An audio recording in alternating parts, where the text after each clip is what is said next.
Morning all of you. आज हम लोग पढ़ेंगे चैप्टर 1 विलियन का लेक्चर 4, जिसमें हम लोग कल पढ़ रहे थे कि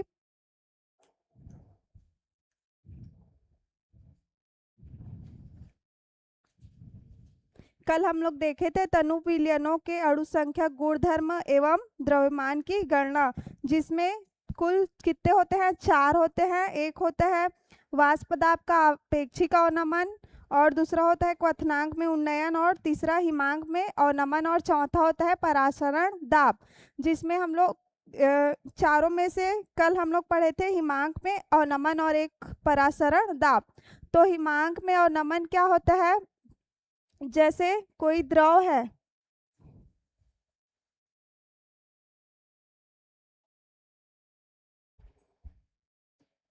कोई कैसे नहीं आ रहा है,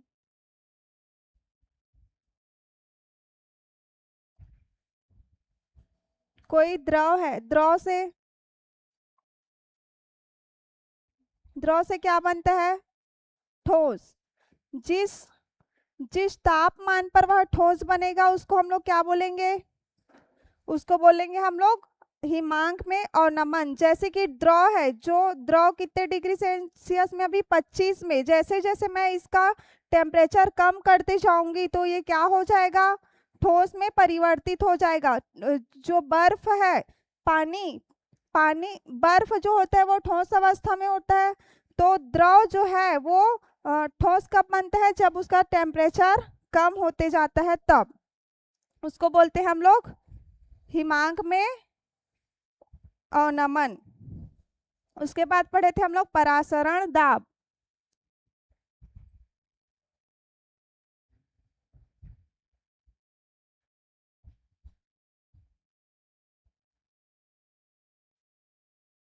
परासरण दाब जानने से पहले हम लोग देखते हैं कि परासरण होता क्या है। परासरण में एक होता है पारगम्य और एक अर्धपारगम्य। पारगम्य झिल्ली और एक होता है अर्धपारगम्य झिल्ली। तो अर्धपारगम्य झिल्ली होता है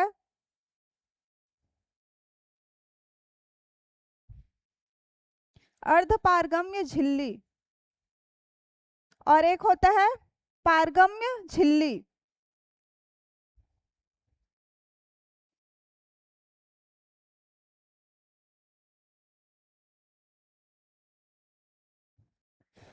तो जो पारगम्य झिल्ली होता है वो विलायक और विलेय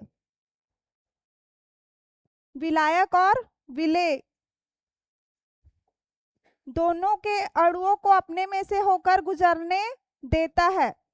लेकिन जो अर्धपारगम्य झिल्ली होता है वो क्या करता है? सिर्फ विलायक के कणों को जाने देता है अपने में से। ये ना, इसमें विलयन भरा है, मान लो इसमें कोई विलयन भरा है, ठीक है। अब विलयन में विलेय और विलायक दोनों उपस्थित होते हैं। तो जो अर्धपारगम्य झिल्ली होता है वो सिर्फ अपने में से विलायक के कणों को ही जाने देता है। लेकिन जो पारगम्य झिल्ली होता है, इसमें कोई सॉल्यूशन भरा है, सॉल्यूशन में विलेय और विलायक दोनों होते हैं। तो जो पारगम्य झिल्ली है, विलायक और विलेय दोनों के कणों को अपने में से गुजरने देता है। और जो अर्धपारगम्य है उसमें क्या होता है? सिर्फ विलायक के कण ही उसमें से होकर गुजरते हैं। परासरण क्या होता है? जैसे कि ये एक बीकर है और ये दूसरा बीकर है। मैं इसमें 5 ग्राम शक्कर डाल दूं और इसमें 10 ग्राम शक्कर। इसमें 1 लीटर वाटर डालती हूँ H2O, और इसमें 1 लीटर H2O। तो दोनों में पानी की मात्रा बराबर है, लेकिन जो इसमें विलेय की मात्रा है शक्कर 5 ग्राम और इसमें 10 ग्राम, तो हम लोग देखेंगे कि इसका कंसंट्रेशन क्या होगा। तो 5 ग्राम वाला है, उसका कंसंट्रेशन क्या होगा? कम होगा। शक्कर की मात्रा कम है तो उस पानी में घुला तो क्या हो गया? उसका कंसंट्रेशन कम। लेकिन जिसमें 10 ग्राम है, 10 ग्राम शक्कर को 1 लीटर पानी में डालेंगे तो दोनों की अपेक्षा 10 ग्राम वाला जो होगा उसका कंसंट्रेशन क्या होगा? ज्यादा, और इसका कंसंट्रेशन क्या होगा, कम। तो जो परासरण होता है, कोई भी विलयन रहता है तो उसमें हम लोग अर्ध पारगम्य झिल्ली लगाते हैं। तो निम्न सांद्रता से किस में जाता है, वो उच्च सांद्रता। जैसे कि यहाँ पे मैं एक पारगम्य झिल्ली लगा दूं और इसको रख दूं, तो जो परासरण होगा वो किधर होगा, निम्न सांद्रता से उच्च सांद्रता की ओर होगा। इधर 5 ग्राम है और इधर 10 ग्राम है, तो सांद्रता इसका क्या है, कम है, और इसका सांद्रता क्या है, ज्यादा। तो विलायक के कण किधर जाएंगे, कम सांद्रता से अधिक सांद्रता की ओर जाते हैं। इसको हम लोग बोलते हैं परासरण। इसके बाद परासरण हो गया, इसके बाद परासरण दाब होता है। तो सेम यही होगा, परासरण दाब। परासरण दाब, जैसे कि इधर विलायक के कण जो है अर्ध पारगम्य झिल्ली से होकर किधर जा रहे हैं, निम्न सांद्रता से उच्च सांद्रता की ओर जा रहे हैं। तो इस इधर क्या हो जाएगा, कम, इसका कम सांद्रता और इसका ज्यादा, तो दोनों इधर क्या हो जाएंगे, मिलने पर बराबर हो जाएंगे। तो इसकी सांद्रता बराबर हो गई। इसको रोकने के लिए इधर से जो कण जा रहे हैं, विलायक के जो कण जा रहे हैं, उसको रोकने के लिए क्या किया जाता है, यहाँ पे एक क्रिस्टल लगा होता है जिससे हम लोग क्या देते हैं, दाब। दाब देते जाते हैं, दाब देते जाते हैं, तो दाब देते हैं तो क्या होता है, यहाँ पे जो विलायक के कण इधर से इधर जा रहे हैं वो क्या होते हैं, वो रुक जाते हैं, जिसको हम लोग क्या बोलते हैं, परासरण दाब। क्लियर है। इसके बाद क्या पढ़ना है आज हम लोग को, क्वथनांक में उन्नयन। पहले पढ़ लेते हैं हम लोग वाष्प दाब में आपेक्षिक अवनमन।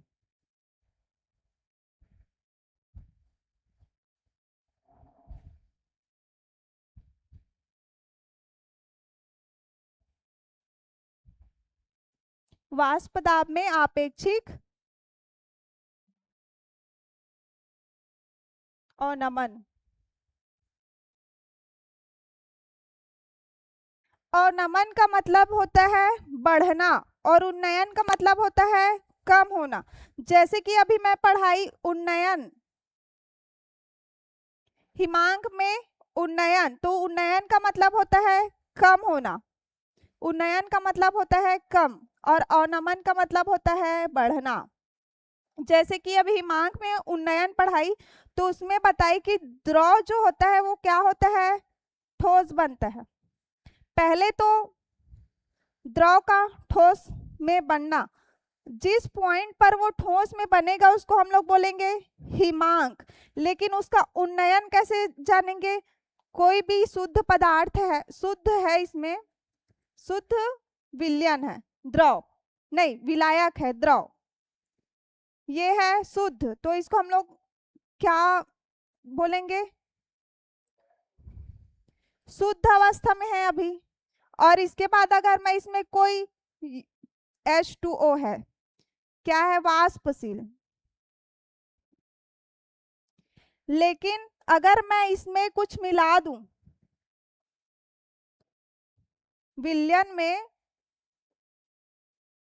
नमक और पानी, नमक जो होगा वो विलेय होगा और पानी क्या होगा, विलायक।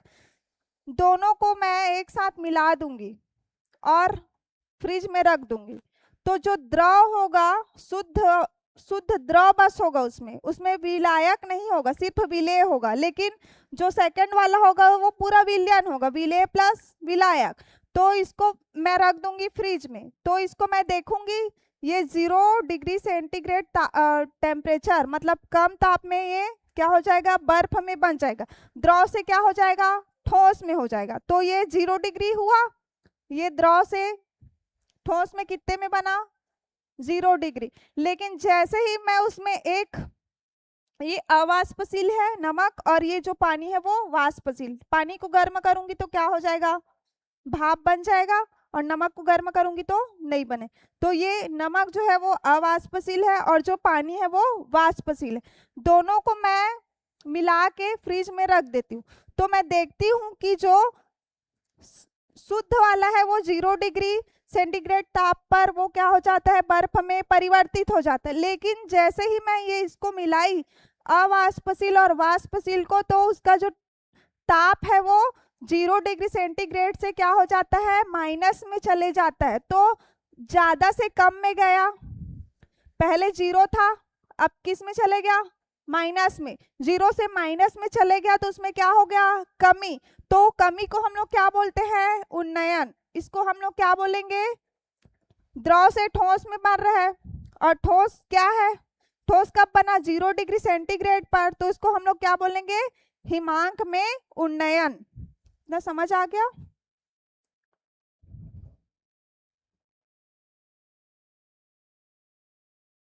इसके बाद हम लोग देखेंगे वाष्प में आपेक्षिक अवनमन।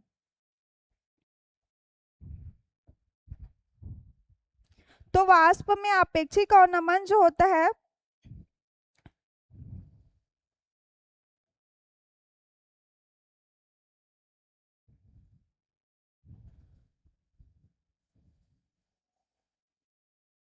ये अभी है शुद्ध शुद्ध विलायक।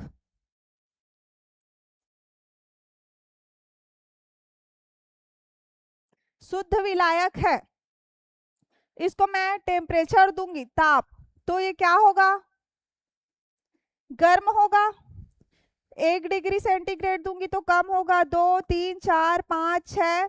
तो इसका टेम्परेचर जैसे जैसे बढ़ाऊंगी ये क्या होगा, ज्यादा गर्म होगा, इसका वाष्प बनेगा। और बाहर का हमारा जो वातावरण का होता है दाब, वो कितना होता है, 180 एम। 180 एम होता है वायुमंडलीय दाब। तो इस कंटेनर में जो पानी भरा है उसको मैं गर्म करते जाऊंगी, गर्म करते जाऊंगी। एक स्थिति ऐसी आएगी कि जो 1 एटीएम है वातावरण का जो दाब है उसके बराबर हो जाएगा, या फिर नहीं उससे ज्यादा हो जाएगा। तो ये क्या हो जाएगा, भाप बन जाएगा, वाष्प बन जाएगा। उसके बाद ये हुआ शुद्ध विलायक का। लेकिन हम लोग देखेंगे यहाँ पे अभी सिर्फ द्रव है। द्रव क्या है, वाष्पशील। यहाँ पे द्रव जो है वो क्या है, वाष्प। अब सेकंड वाला देखते हैं हम लोग। इसमें ये विलायक है और इसमें हम लोग लेंगे विलयन। विलयन में लेंगे हम लोग एक NaCl और एक लेंगे वाटर। NaCl जो है वो क्या है, विलेय, और H2O विलायक। ये है विलायक के कंडीशन में जब वो शुद्ध है, द्रव द्रव है इसलिए इसका शुद्ध है। और ये क्या है, विलयन। तो जैसे ही हम लोग सेकंड वाला देखते हैं, ये फर्स्ट है, इसमें क्या हो गया, वाष्प जो है वो बहुत ज्यादा बढ़ गया। लेकिन ये सेकंड वाला है, इसमें एक हम लोग अवाष्पशील विलेय और एक वाष्पशील विलायक मिलाते हैं। तो देखते हैं कि दोनों को हम लोग मिला देते हैं, ठीक है। इसमें NaCl और H2O दोनों को मिला दिए। उसके बाद दोनों मिलेगा तो क्या होगा, जो NaCl है वो क्या होता है, नीचे बैठ जाता है। और फिर हम लोग इसको क्या करते हैं, गर्म करते हैं। गर्म करते हैं तो क्या होता है, इसका वाष्प पानी की अपेक्षा इसका वाष्प क्या होता है, कम होता है। जैसे कि पानी 100 डिग्री सेंटीग्रेड पर क्या होता है, उबलना चालू होता है। लेकिन जैसे ही मैं अवाष्पशील और वाष्पशील को मिला के उसको गर्म करूंगी तो उसका क्या होगा, जो वाष्प बनेगा वो 100 डिग्री से बढ़कर ज्यादा हो जाएगा। ये सिर्फ द्रव था इसलिए ये क्या हो गया, 100 डिग्री टेम्परेचर पहुंचने के बाद क्या हो गया, वो उबलना चालू हो गया। लेकिन इसमें क्या है, NaCl है, तो इसको पूरा वो करने के लिए इसको टेम्परेचर को क्या करना पड़ेगा, बढ़ाना पड़ेगा, टेम्परेचर को बढ़ाना पड़ेगा। ये वाला साइन लगाऊंगी मैं तो इसका मतलब है बढ़ना, और ये वाला लगाऊंगी तो कम होना। तो यहाँ पे जो टेम्परेचर है वो क्या हो रहा है, बढ़ना। तो इसको हम लोग बोलते हैं, जो बढ़ता है उसको बोलते हैं हम लोग अवनमन, बढ़ना को अवनमन। तो यहाँ पे इसका कितना था, 100 डिग्री सेंटीग्रेड, तो ये उबल गया, भाप बन गया। लेकिन इसमें अवाष्पशील और वाष्पशील मिलने के कारण ये 100 डिग्री सेंटीग्रेड ताप पर नहीं उबला। इसको हम लोग अच्छे से भाप बनाने के लिए इसको और टेम्परेचर देंगे, और ज्यादा टेम्परेचर देंगे, तो क्या होगा, उबलना चालू होगा और वाष्प में परिवर्तन होगा। तो 100 से बढ़ के क्या हो जाएगा, 110, 115, 105। तो कम से किधर जा रहा है, ज्यादा की ओर। तो कम से ज्यादा हो रहा है तो क्या होगा, वो बढ़ रहा है, मतलब अवनमन। इसका परिभाषा है, जब किसी शुद्ध विलायक में अवाष्पशील विलेय घोला जाता है तो उसका वाष्प दाब कम हो जाता है। इसका वाष्प दाब कम होता है, तो उसको बढ़ाने के लिए हम लोग क्या करेंगे, उसको अवाष्पशील में वाष्पशील को मिलाते हैं, तो इसका वाष्प दाब क्या होता है, कम होता है, भाप क्या होता है, कम बनता है। तो इसको पूरा बनाने के लिए, मतलब ज्यादा भाप बनाने के लिए हम लोग क्या करेंगे, इसको हीट देंगे, गर्म करेंगे। गर्म करेंगे तो क्या होगा, वो भाप बनेगा ज्यादा। तो वाष्प दाब में इसी को हम लोग बोलते हैं वाष्प दाब में अवनमन। शुद्ध में 100 डिग्री सेंटीग्रेड पर उबलना उबल जाता है, लेकिन जैसे अभी अवाष्प और वाष्पशील है तो उसको वाष्प कब होगा, कम से ज्यादा की ओर होगा, तो उसको बोलते हैं हम लोग अवनमन। राउल्ट ने अवाष्पशील विलेय युक्त विलयनों के लिए राउल्ट का नियम दिया, जिसके अनुसार जब किसी शुद्ध विलायक में अवाष्पशील घोला जाता है तो वाष्प दाब का आपेक्षिक अवनमन विलेय के मोल अंश के बराबर होता है। विलेय के मोल अंश के बराबर होता है बोल रहे, वाष्प दाब जब शुद्ध विलायक में अवाष्पशील विलायक को मिलाते हैं तो वाष्प दाब का आपेक्षिक अवनमन विलेय के मोल अंश के बराबर होता है। जैसे ये अवाष्पशील है और ये है वाष्पशील, दोनों को मिलाते हैं तो क्या होता है, आपेक्षिक वाष्प दाब आपेक्षिक अवनमन विलेय, जो विलेय होगा उसके मोल अंश के बराबर होगा। जैसे कि ये अवाष्पशील है और ये वाष्पशील है, NaCl विलेय क्या है, अवाष्पशील, और H2O विलायक क्या है, वाष्पशील। जैसे ही पानी में मैं HCl को डाली, NaCl को डाली, पानी में NaCl को डाली, ये जो NaCl है अवाष्पशील है, जो क्या है, विलेय, और H2O जो है वो विलायक है, वो क्या है, वाष्पशील। तो जैसे ही मैं अवाष्पशील में वाष्पशील को मिलाऊंगी तो वाष्प आपेक्षिक वाष्प दाब जो होगा वो क्या होगा, विलेय के मोल अंश के बराबर। विलेय का मोल अंश क्या होगा, XA is equal to NA upon NA plus NB। ये क्या है, मोल फ्रैक्शन। तो इसको राउल्ट ने बताया है।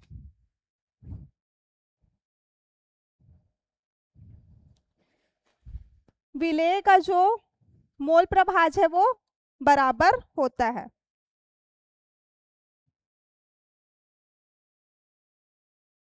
अवाष्पशील विलेय द्वारा शुद्ध विलायक के वाष्प दाब में अवनमन तथा शुद्ध विलायक के वाष्प दाब के अनुपात को वाष्प दाब का आपेक्षिक अवनमन कहते हैं। समझ आया, समझ आ गया।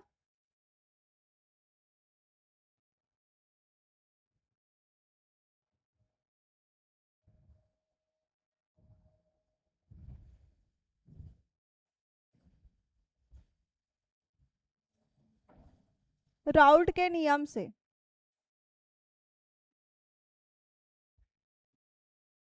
राउल्ट का नियम क्या बोलते हैं? जो वाष्प दाब होता है वो डायरेक्टली प्रोपोर्शनल होता है किसके? मोल फ्रैक्शन के। तो यहाँ पे क्या हो जाएगा? P directly proportional mole fraction. अब हम लोग यहाँ पे देखे थे, ये शुद्ध विलायक के लिए है,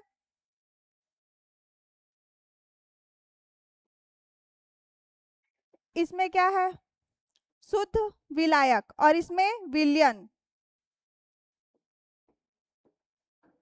विलयन में नमक और पानी।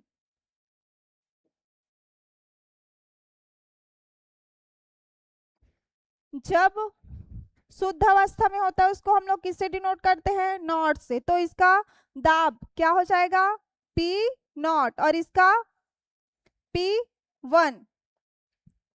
जब विलायक शुद्ध अवस्था में हो तो क्या बोलेंगे उसको? P not. और जब वो विलयन है, विलयन, तो विलयन में विलय प्लस विलायक, तो वो शुद्ध नहीं है। दो दो मिले हैं, दो पदार्थ मिले हैं और क्या बने हैं? विलयन। तो क्या हो जाएगा? P1। तो जो ये P1 है वो क्या होगा? P नॉट से क्या होगा? P1 जो होगा वो कम होगा P नॉट से। P नॉट क्यों ज्यादा होगा? क्योंकि उसका वाष्प दाब ज्यादा है, और ये P1 क्या है? उसका वाष्प दाब कम है। तो del P is equal to P not minus P1। समीकरण नंबर 1। इसके बाद डेल डेल जो P है वो क्या दिखा रहा है? परिवर्तन, दोनों में परिवर्तन। यहाँ पे P नॉट क्या हो जाएगा? शुद्ध विलायक का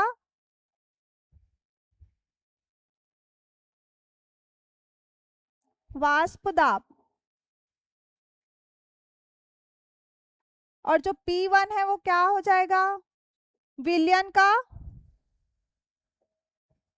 का वाष्प दाब।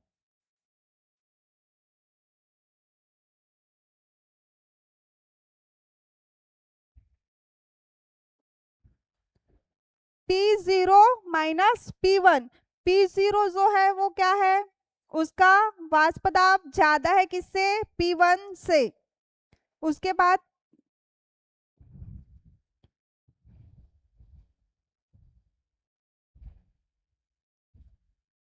P1 is equal to P naught 1 x1।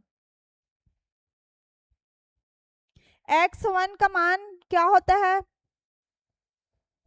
x1 बराबर 1 minus x2।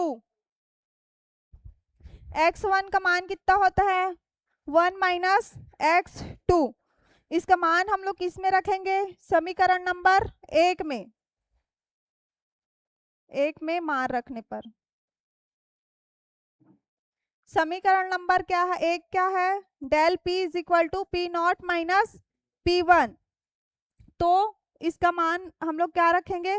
P1 is equal to P naught 1, और x का मान यहाँ पे क्या आया है?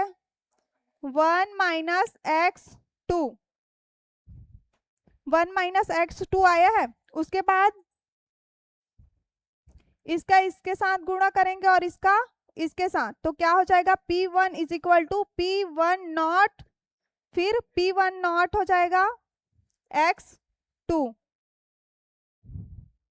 माइनस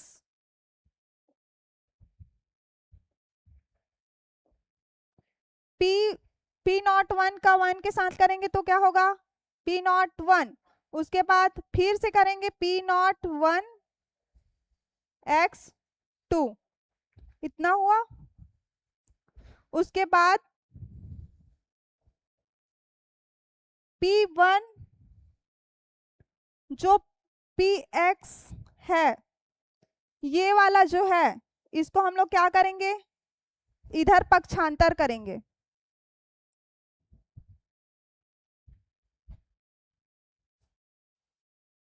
ये वाला जो है उसको हम लोग इधर पक्षांतर करेंगे। P naught one X two is equal to, इधर क्या बचा, पी नॉट वन और माइनस पी वन, यहाँ पे क्या बचा, P naught one minus P one.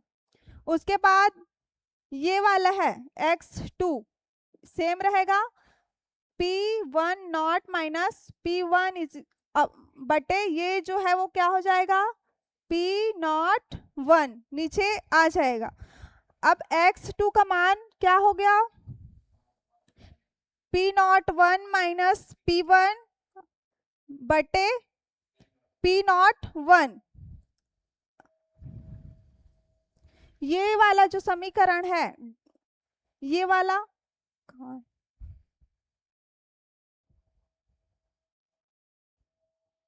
ये वाला समीकरण है, ये पहला है और ये दूसरा है। यहाँ पे समीकरण एक में यहाँ पे मान रखे हैं हम लोग, उसके बाद ये सेकंड है, तो यहाँ पे del p is equal to P naught one minus P one. समीकरण दो है, उसमें मान रखेंगे किसका,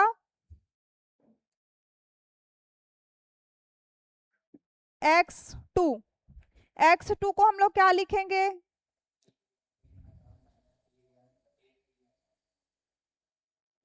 एक्स टू को हम लोग बोलते हैं मोल अंश, मोल फ्रैक्शन।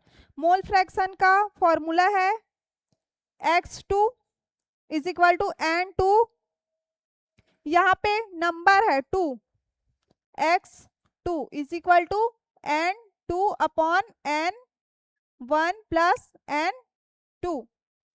अगर एक्स वन है तो क्या हो जाएगा, N one is upon N one plus N two, तो यहाँ पे क्या दिया है एक्स टू, तो ये वाला है, ठीक है। अब एन जो है वो क्या है,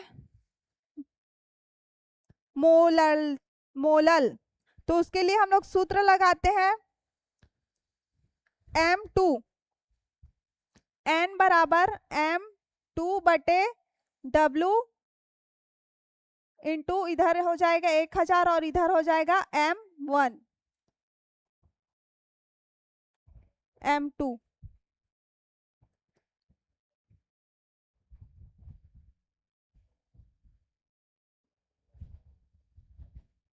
डब्लू वन एम वन और इधर 1000 को नहीं लिखेंगे इसमें,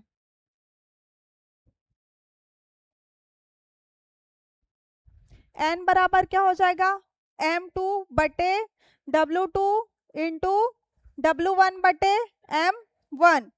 फिर जो ये क्या निकल गया, ये x2 है, x2 से क्या आया n2, अब n2 से ये क्या निकल गया n, तो इसका मान किस में रखेंगे हम लोग x2 में, तो ये क्या दिया है x2, समीकरण नंबर 2 में रखेंगे इसका मान,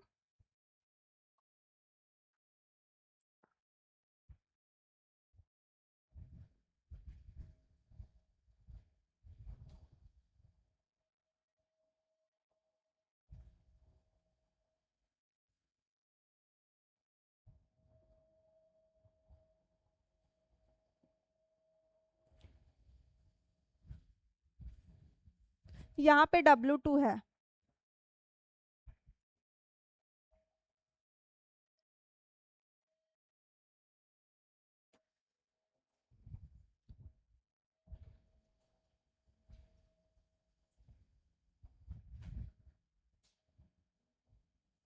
W2 M2, यहाँ पे हो जाएगा W2 बटे M2, W1 बटे M1 और क्या बचा डेल डेल P और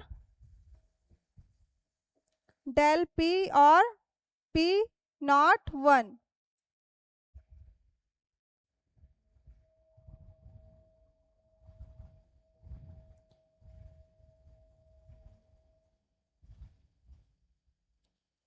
डेल डेल P जो है उसको इधर लाएंगे हम लोग, W2 W1 और यहाँ पे हो जाएगा डेल P M1 और इधर क्या हो जाएगा M2 और ये जो होगा इधर आ जाएगा P01। ये किसके लिए निकल गया? M2 इज इक्वल टू, ये जो निकला वो क्या है? वाष्प दाब में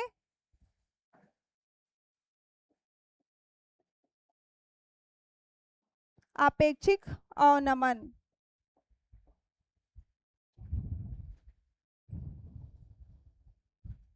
डेल P W1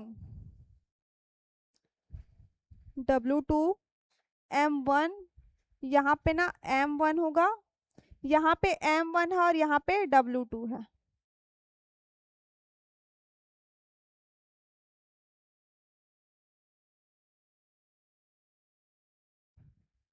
हो गया। राउल्ट के नियम से, राउल्ट का नियम जो होता है वो बताता है वाष्प दाब, और यहाँ पे हम लोग पढ़ रहे हैं वाष्प दाब में आपेक्षिक अवनमन। तो अवनमन मतलब बढ़ना, तो ये शुद्ध विलायक और ये विलयन है। शुद्ध विलायक जो होता है उसका वाष्प दाब ज्यादा होता है किससे? विलयन के वाष्प दाब से। तो यहाँ पे है P directly proportional mole fraction. Raul के नियम के अनुसार वाष्प दाब जो होता है वो डायरेक्टली प्रोपोर्शनल किसका होता है? मोल फ्रैक्शन का। तो ये P डायरेक्टली प्रोपोर्शनल X, फिर इसको हम लोग इक्वेशन समीकरण नंबर 1 देते हैं। उसके बाद ये क्या आया है? डेल P परिवर्तन को बता रहा है। तो जो P0 है वो क्या है? शुद्ध विलायक है P0 माइनस P1। ये P1 क्या है? P1 का वाष्प दाब क्या है? कम है किससे? P0 A शुद्ध विलायक, जहाँ पे P0 क्या है? शुद्ध विलायक का वाष्प दाब और P1 जो है वो विलयन का वाष्प दाब। यहाँ पे P1 P01 X1, X1 का मान कितना होता है? 1 माइनस X2।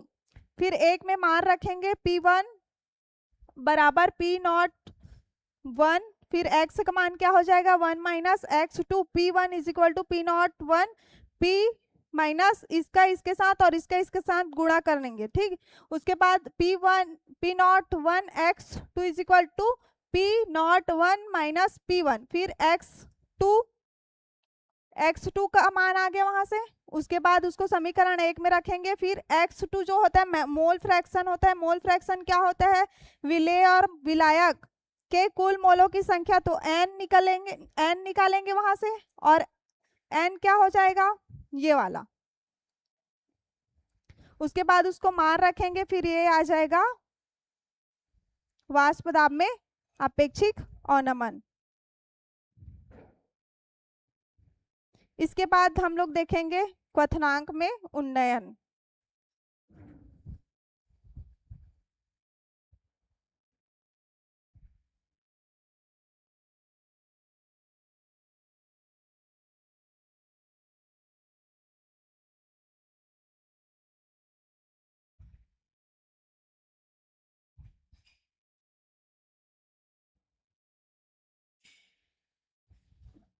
उन्नयन मतलब कम होना,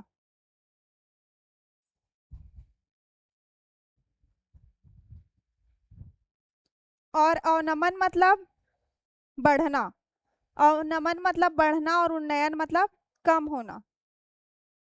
तो वह ताप जिस पर किसी द्रव का वाष्प दाब वायुमंडल दाब के बराबर हो जाता है, उस ताप को हम लोग क्या बोलते हैं? क्वथनांक। जब किसी विलयन में अवाष्पशील विलेय मिलाया जाता है तो विलयन का क्वथनांक बढ़ जाता है, इसे क्वथनांक उन्नयन कहते हैं। हिमांक में क्या होता है? कम होता है। 0 डिग्री से क्या होता है? वो 0 डिग्री से क्या होता है? वो माइनस में चले जाता है। तो 0 से माइनस गया तो क्या हो गया? कम। लेकिन जो क्वथनांक है उसमें हम लोग अवाष्पशील मिलाते हैं, तो क्वथनांक मतलब टेम्परेचर का ज्यादा होना। तो ज्यादा होगा तो क्या होगा? उसका क्वथनांक भी ज्यादा होगा, तो उसको हम लोग बोलेंगे उन्नयन। हाँ, और अभी पढ़े थे हम लोग वो क्या था? हिमांक में अवनमन, अवनमन का मतलब कम होना और उन्नयन का मतलब बढ़ना, कंफ्यूज हो रहा है। जैसे कि ये 0 डिग्री सेंटीग्रेड है, ठोस द्रव जो है वो किस में बन गया, द्रव में, जब ये शुद्ध अवस्था में था। शुद्ध मतलब सिर्फ पानी था, ठीक। अब इसमें अवाष्पशील विलेय और विलायक दोनों मिला दूंगी तो क्या हो जाएगा, नमक और पानी को मिला के रख दूंगी तो 0 डिग्री से कितने में चले जाएगा, -0 डिग्री। उसको और भी कम लगेगा, तापमान कम होगा तो उसको बोलते हैं हम लोग हिमांक में अवनमन। लेकिन जो क्वथनांक होगा, जैसे कि ये है,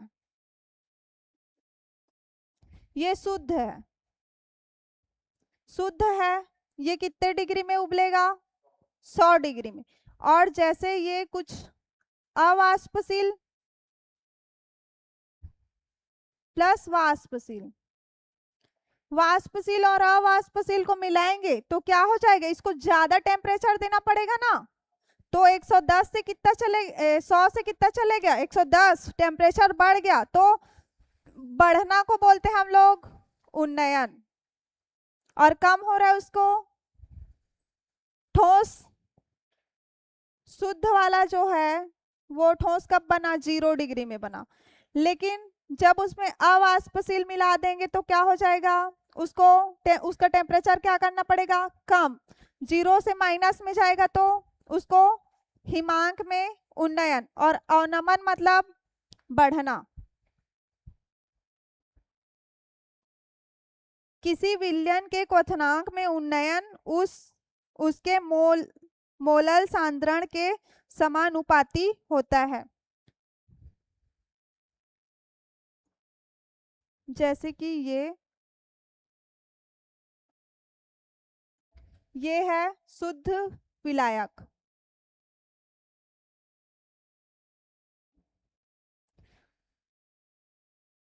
शुद्ध विलायक है, उसको गर्म करेंगे, वो कितने डिग्री गर्म कर रहे हैं, ये गर्म का साइन है, कितने 1 atm बाहर का वातावरण का टेम्परेचर दाब है, वायुमंडलीय दाब। अब इसको हम लोग 100 डिग्री में करेंगे तो क्या होगा, उबल जाएगा। लेकिन जैसे ही मैं इसमें कोई अवाष्पशील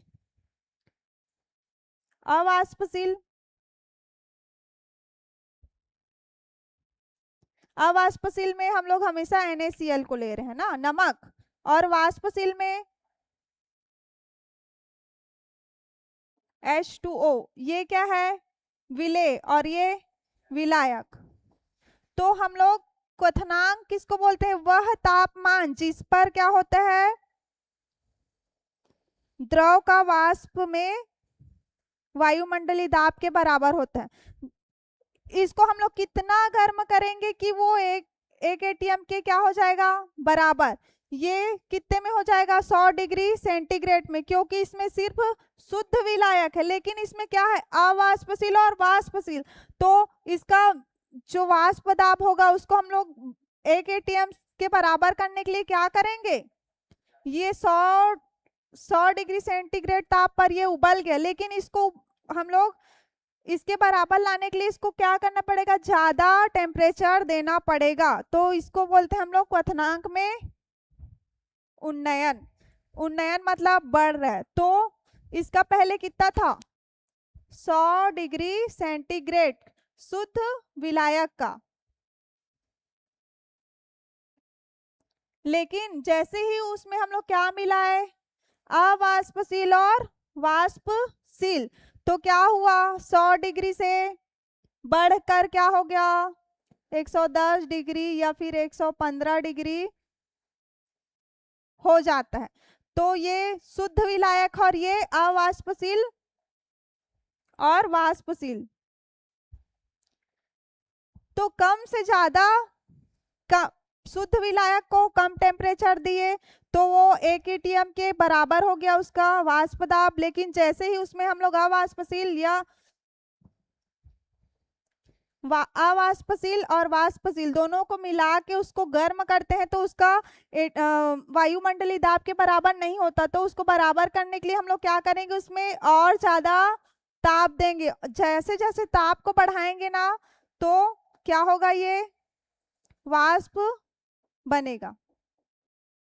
इसको बोलते हैं क्वथनांक में अवनमन। किसी विलयन के क्वथनांक में उन्नयन उसके मोलर सांद्रण के समानुपाती होता है। क्वथनांक में उन्नयन को हम लोग किससे डिनोट करते हैं, डेल टी बी। तो इसका क्वथनांक में उन्नयन जो है वो उसके मोलर सांद्रण के समानुपाती होता है। Del T B directly proportional किसके, मोलर सांद्रण। क्वथनांक में उन्नयन, इसको हम लोग क्या बोलते हैं,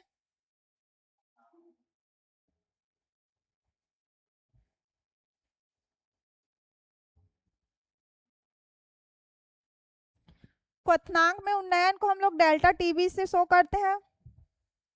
उस क्वथनांक में उन्नयन जो है वो डायरेक्टली प्रोपोर्शनल किसके होते हैं, मोलर सांद्रण के।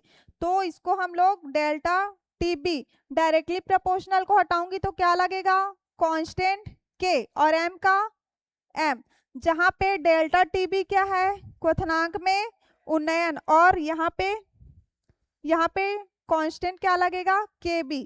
के बी क्या हो जाएगा, स्थिरांक। के बी क्या हो जाएगा, क्वथनांक में उन्नयन का स्थिरांक। क्वथनांक के उन्नयन का स्थिरांक, और एम क्या होगा, molar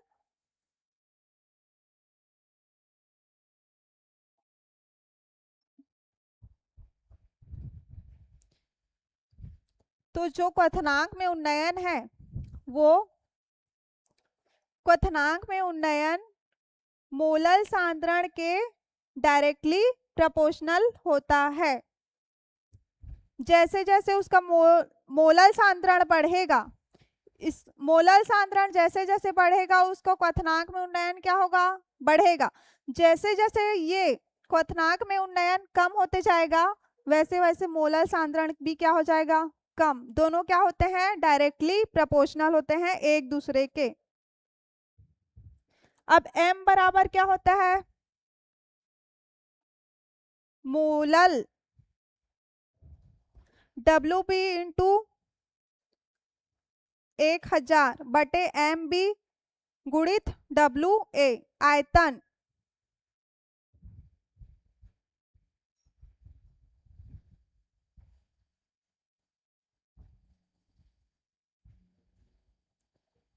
W A plus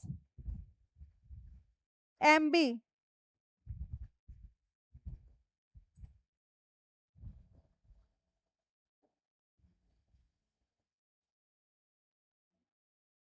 M A gram में। मोलर सांद्रण को हम लोग कैसे लिखेंगे, W B into 1000 M B, 1000 बटे एम बी गुणित एम में किसमें होगा, ग्राम में। तो उसके बाद हम लोग क्या करेंगे, एम, यहाँ पे एम है ना, इसमें मान रखेंगे क्या, इसमें क्या रखेंगे, मान। डेल टी बी बराबर के बी एम है, उसमें एम के जगह हम लोग किसको रखेंगे, इसको, ये वाला मान को कहाँ रखेंगे हम लोग, एम के जगह। Del del T B is equal to K B. अब एम के जगह हम लोग क्या रखेंगे, डब्ल्यू बी इंटू 1000 बटे एम बी गुणित एम ए क्या हो जाएगा, ग्राम में। ये क्या हो गया, क्वथनांक में उन्नयन। क्लियर।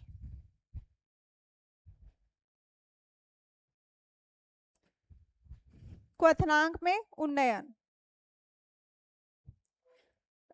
ये शुद्ध विलायक है और ये अशुद्ध, अशुद्ध नहीं बोल सकते, ये विलायक और ये विलयन, विलेय प्लस विलायक, ये अभी क्या है, शुद्ध है क्योंकि इसमें सिर्फ द्रव है। तो द्रव जो है अभी शुद्ध है, इसको हम लोग गर्म करेंगे। जिस टेम्परेचर पर वो वायुमंडलीय दाब के बराबर हो जाएगा उसको हम लोग क्या बोलेंगे, क्वथनांक। क्वथनांक, ये सिर्फ क्वथनांक को बता रहा है अभी, ठीक है।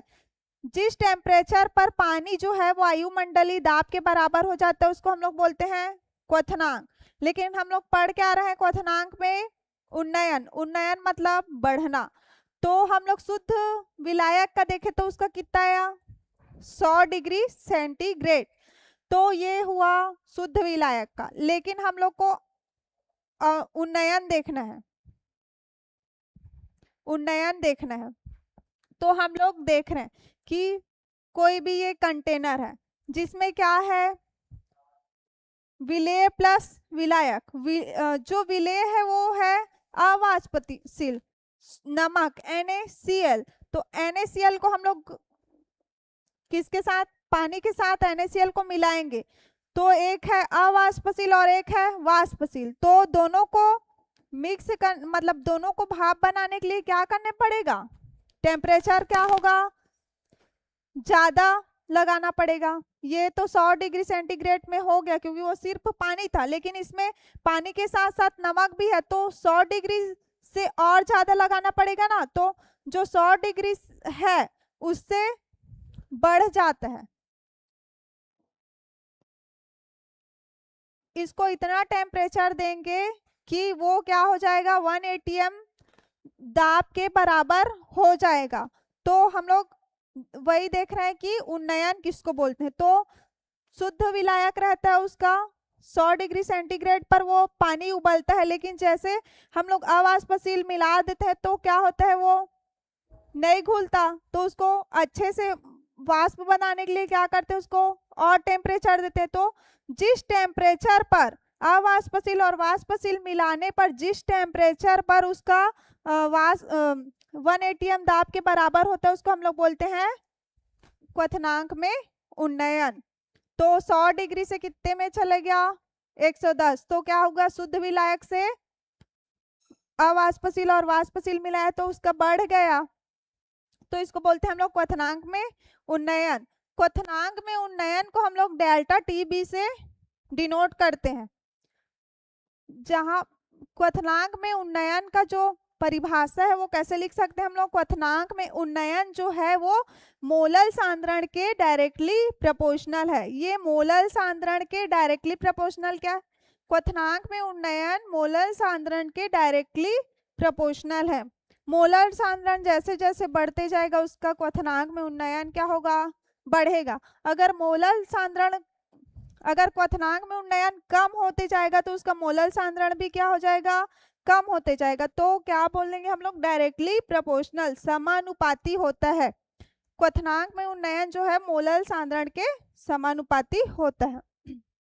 ये हो गया क्वथनांक में उन्नयन का सूत्र। अब इसको डेल्टा TB है और ये डायरेक्टली प्रोपोर्शनल। तो डायरेक्टली प्रोपोर्शनल को हटाने के लिए हम लोग हमेशा क्या लगाते हैं, कांस्टेंट, स्थिरांक। तो यहाँ पे डेल्टा TB है जो क्या है, क्वथनांक में उन्नयन, और यहाँ पे KB है वो क्या है, स्थिरांक, और M जो है वो मोलर सांद्रण। अब M को हम लोग मोलर सांद्रण का ये है सूत्र। फिर इसके बाद ये डेल्टा TB, ये delta TB is equal to KBM। तो इसका मान हम लोग यहाँ पे M जो है उसका मान रखेंगे यहाँ पे। फिर ये क्या आ जाएगा, क्वथनांक में उन्नयन। इसके बाद इसका ग्राफ देखेंगे।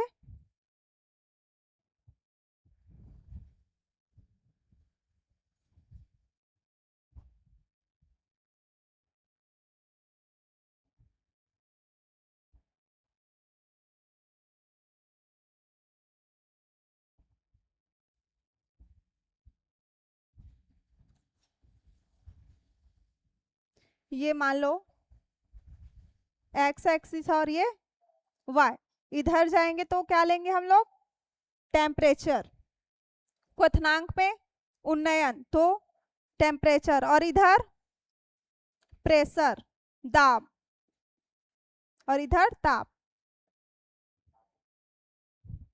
तो हम लोग जानते हैं कि जो विलायक है, सिर्फ विलायक है, तो उसका वाष्प दाब क्या रहता है, ज्यादा रहता है। यहाँ पे द्रव है और यहाँ पे विलयन, तो जो सिर्फ द्रव है उसका वाष्प दाब क्या रहेगा, ज्यादा रहेगा, और जो विलायक है उसका कम रहेगा। विलयन का, विलायक का ज्यादा और विलयन का कम। लेकिन हम लोग इसको जब गर्म करेंगे तो इसका क्वथनांक क्या हो जाएगा, बढ़ जाएगा, और इसका क्वथनांक क्या हो जाएगा, कम हो जाएगा। तो जो विलायक है, ये विलायक है, तो यहाँ पे प्रेशर ये अधिकतम कहाँ पे रहेगा, मान लो इस पॉइंट पे है, तो हम लोग विलायक का देख रहे हैं तो कहाँ रहेगा, ज्यादा रहता है विलायक का वाष्प दाब। तो हम लोग देखते हैं कि ये प्रेशर है और ये क्या है, टेम्परेचर, ये टेम्परेचर है। मान लो यहाँ 1 है, 2 3 4 5 6 7 8 9 10 करके ऐसे है, तो फिलहाल मान लो ये 5 में है, टेम्परेचर कितने में है, 5 विलायक। लेकिन जैसे ही हम लोग इसमें क्या मिलाते हैं, अवाष्पशील और वाष्पशील दोनों को मिलाते हैं, उसके बाद उसको गर्म करते हैं, तो क्या हो जाता है, इसका टेम्परेचर क्या होते जाता है,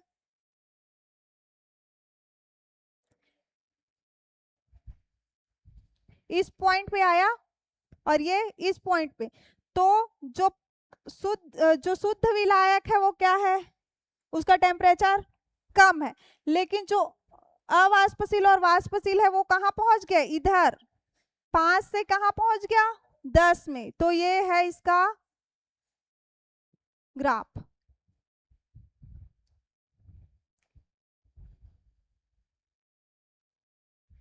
इतना दूर इसका क्या हो गया, डेल्टा टी बी, क्वथनांक में उन्नयन, यहां से 5 से कितने में गया, 10 में, तो क्या हो गया वो, मैं इसको फिर से बनाती हूँ, कचड़ा हो गया।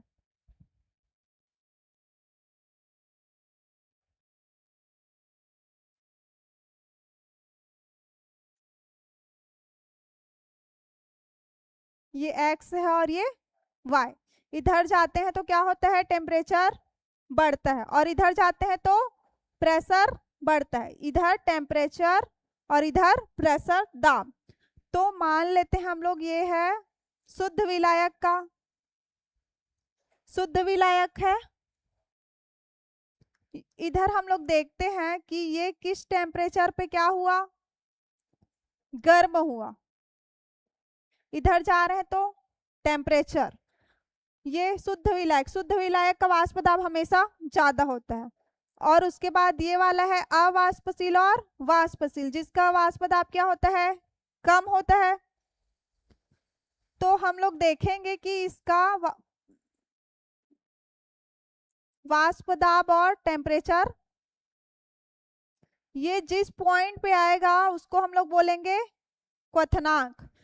अभी ये इस पॉइंट पे है, इधर क्या है, टेम्परेचर, इतना टेम्परेचर दिए तो ये क्या हुआ, वाष्प, और इसको कम टेम्परेचर दिए, शुद्ध विलायक को 100 डिग्री सेल्सियस में वो उबलना चालू हो जाता है। लेकिन जो अवाष्पशील और वाष्पशील रहता है उसको हम लोग को क्या करना पड़ता है, ज्यादा टेम्परेचर। तो इधर क्या शो हो रहा है, टेम्परेचर, तो पहले वाले का टेम्परेचर कितने में आए हैं, मान लो 5 में, और ये कितने में आए हैं, 10 में। तो ये जो दोनों के बीच की जो दूरी है वो क्या शो कर रहा है, डेल्टा, डेल टी बी। जो डेल टी बी होता है वो क्या होता है, क्वथनांक में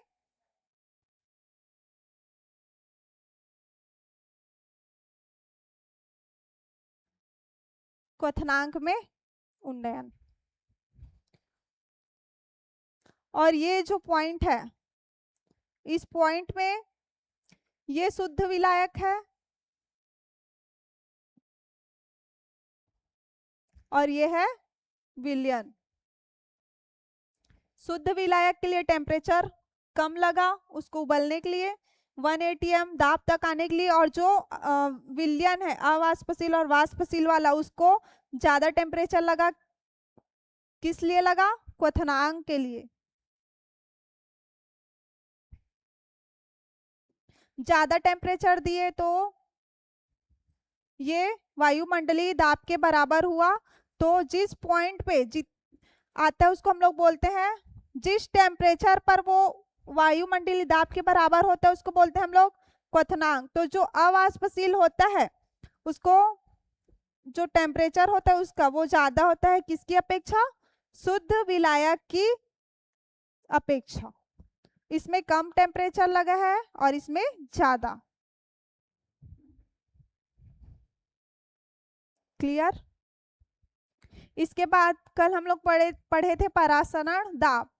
तो पहले बताई थी मैं परासरण होता क्या है। तो परासरण जो होता है वो पारगम्य झिल्ली, एक परासरण को पढ़ने से पहले हम लोग पारगम्य झिल्ली और अर्ध पारगम्य झिल्ली पढ़े थे। तो जो परासरण होता है वो अर्ध पारगम्य झिल्ली की उपस्थिति में होता है। जो परासरण होता है वो अर्ध पारगम्य झिल्ली से हो,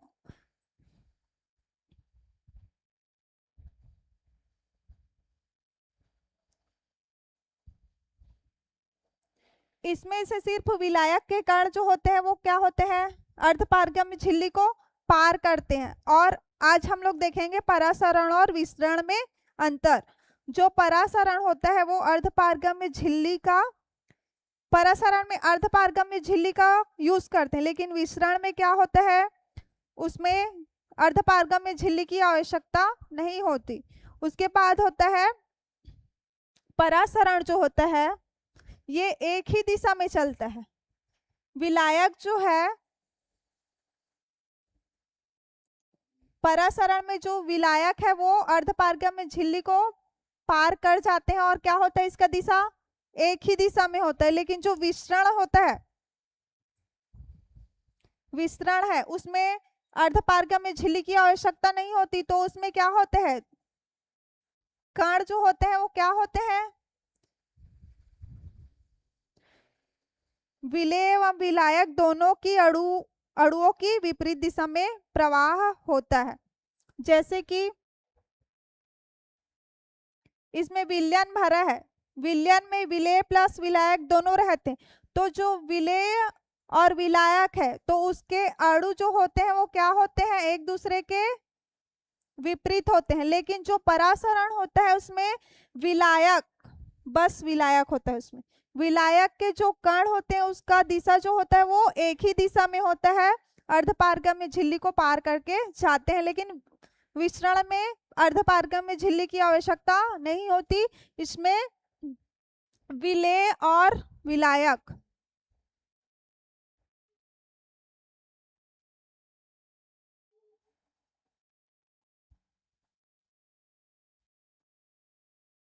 इसमें पूरा विलयन है और विलयन में क्या है? विलेय और विलायक। इसमें क्या है? पूरा विलयन, और विलयन में विलेय और विलायक दोनों है। तो जो विलेय और विलायक के जो कण है वो एक दूसरे के विपरीत डायरेक्शन में चलते हैं।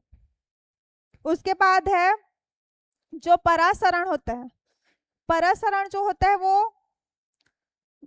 निम्न कंसंट्रेशन से उच्च कंसंट्रेशन की ओर जाते हैं। इसका मान लो कम है, कंसंट्रेशन क्या है? कम, और इसका कंसंट्रेशन क्या है? सी लिखूं कंसंट्रेशन को, कंसंट्रेशन कम है और इसका कंसंट्रेशन क्या है? ज्यादा। तो निम्न कंसंट्रेशन से क्या होता है? उच्च कंसंट्रेशन में जाता है। लेकिन जो विसरण होता है, विसरण में उच्च सांद्रता से क्या होता है? निम्न सांद्रता की ओर जाता है। मान लो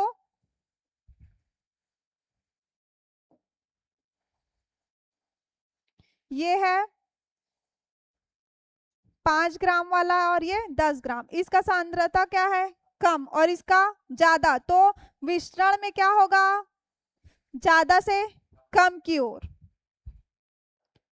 यह केवल विलयनों में पाया जाता है, परासरण जो है वो विलयन में पाया जाता है, और जो विस्तरण होता है गैस एवं विलयन दोनों में पाया जाता है। उच्च सांद्रता वाले विलयन पर आवश्यक दाब लगाकर इसे रोका या विपरीत दिशा में किया जा सकता है, और जो विस्तरण है उसको रोकने के लिए विपरीत दिशा में कराना संभव नहीं है। जो ये है जो परासरण है, इसको हम लोग परासरण दाब पढ़े हम लोग, तो परासरण को रोकने के लिए हम लोग क्या कर सकते हैं, परासरण दाब लगा सकते हैं। यहाँ से हम लोग क्या करते हैं, पिस्टन लगाते हैं और इसको दाब देते जाते हैं, फिर ये जो विलायक का जो कण है उसको हम लोग रोक सकते हैं, लेकिन ये जो विस्तरण है उसमें हम लोग दाब नहीं लगा सकते, उसको रोक नहीं सकते, असंभव है। ये हो गया परासरण और विस्तरण में अंतर। इसके बाद आगे कल देखेंगे।